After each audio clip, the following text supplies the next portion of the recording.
We're at the JNU campus with JNU-SU President Kanhaiya Kumar, who has just recently got bail from Tihar jail.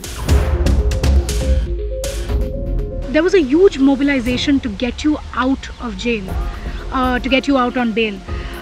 How big will this movement be under your leadership for Umar and Anirban? I am also accused, and you know this is interim bail and the whole matter is sub judice. So I cannot comment on that. But there will be a strong movement against the sedition charges. It should be removed, and the sedition as a law, it should be repealed. This is our basic demand, particularly connected to the JNU incident. And there are some other things also, like justice for Rohit Vemula, and the question of saffronization of higher education, and the privatization of education, Occupy UGC, Fellowship for All. There are lots of issues. There is a very important time to talk about the peace, to talk about the equal rights, to talk about the freedom of speech, to talk about the law, legalities, to talk about the constitution, democracy. And I think there is a serious attack on democratic institutions, democracy as well as such. So this fascist tendency is growing very fast. So this movement is very big, very big. This is not a question about Umar, Anirban and Kanhaiya and some other students, those who are facing the charge of sedition. There is a series of case of sedition, and the government is using the sedition charge as a political tool to target the students and the people, those who are fighting for the democratic cause. So this movement is very big. Obviously we will intensify the struggle to scrap the sedition. देखिए मैं जो है वो law का विद्यार्थी नहीं हूँ, सो मुझे कानून की जानकारी ज़्यादा नहीं है, लेकिन मुझे इतना पता है कि अगर आपको न्यायालय पे भरोसा है तो आप न्यायालय की न्यायिक प्रक्रिया पूरी होने दें, उस पर कोई टीका टिप्पणी ना करें। इसलिए उस संबंध में मैं कोई टीका टिप्पणी नहीं करूँगा।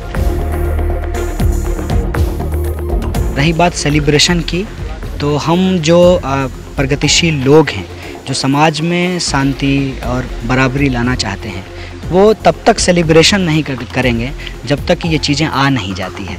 ये बस एक मौका है, एक छोटी सी खुशी है, हम एक दूसरे से मिलकर के इसको जाहिर करते हैं। लेकिन ये बड़ी लड़ाई है, लंबी लड़ाई है। हमारे लिए विक्ट्री से ज़्यादा यूनिटी इम्पॉर्टेंट है।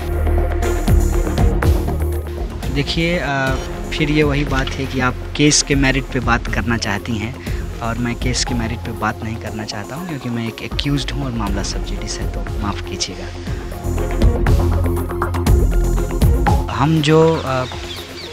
हम निंदा किए हैं JNU-SU के पर्चे से। हम जो गैर कानूनी चीज़ है हम उसकी निंदा करते हैं। प्रोग्राम होना गैर कानूनी नहीं होता है। प्रोग्राम का कंटेंट क्या है उसको कानूनी दायरे में तय किया जाता है। तो ऑब्वियसली जो चीज़ें गैर कानूनी हैं हम उसकी निंदा किए थे, जो कानून के दायरे में उसकी निंदा नहीं किए थे। देखिए मेरा आपसे और आपके चैनल के माध्यम से सब लोगों से एक बहुत ही छोटा आग्रह है कि 9 तारीख पे पूरे मामले को ना सिमटा जाए। ये बड़ी लड़ाई है, मैं बार बार कह रहा हूँ। इस देश की सरकार इस देश के विद्यार्थियों के ऊपर हमला कर रही है। आप इस बात को समझिए, इस देश की जनता को इस बात को समझना है कि देश के नौजवान सीमा पे मर रहे हैं और देश का किसान खेत में मर रहा है। इस सवाल को भटकाया जा रहा है। 9 तारीख का मसला अगर कुछ गलत है तो वो है, न्यायालय उस पर अपना काम करे, लेकिन ये 9 तारीख का मसला नहीं है। मसला है कि लोकतंत्र इस देश में रहेगा कि नहीं रहेगा। मसला है कि क्या सच में इस देश में फांसीवाद आ गया है, सच में इस देश में तानाशाही व्यवस्था आ गई है। तो मेरा आपसे आग्रह है, तमाम वो मीडिया के लोग जो फ्री स्पीच की बात करते हैं, जो कहते हैं कि मीडिया एक 4th पिलर है डेमोक्रेसी का, आज डेमोक्रेसी के ऊपर हमला है, पत्रकारों को भी पीटा जा रहा है। इसीलिए इस पूरे मामले को 9 तारीख में सिमट करके नहीं ख़त्म होने देना चाहिए। इस देश के लोकतंत्र को, संविधान को बचाने का सवाल है। एंटी नेशनल क्या है, नेशनल क्या है, इसको तय करने के लिए हमारे पास एक संविधान है, और हमारा संविधान है, उसका प्रेम्बल है, और प्रेम्बल में कहा गया है हम भारत के लोग। हमारे नेशनलिज्म यही है कि आप जिसको भारत कहते हैं वो भारत के लोगों से बनता है, और तमाम लोगों के अधिकारों को सुनिश्चित करना यही नेशनलिज्म है।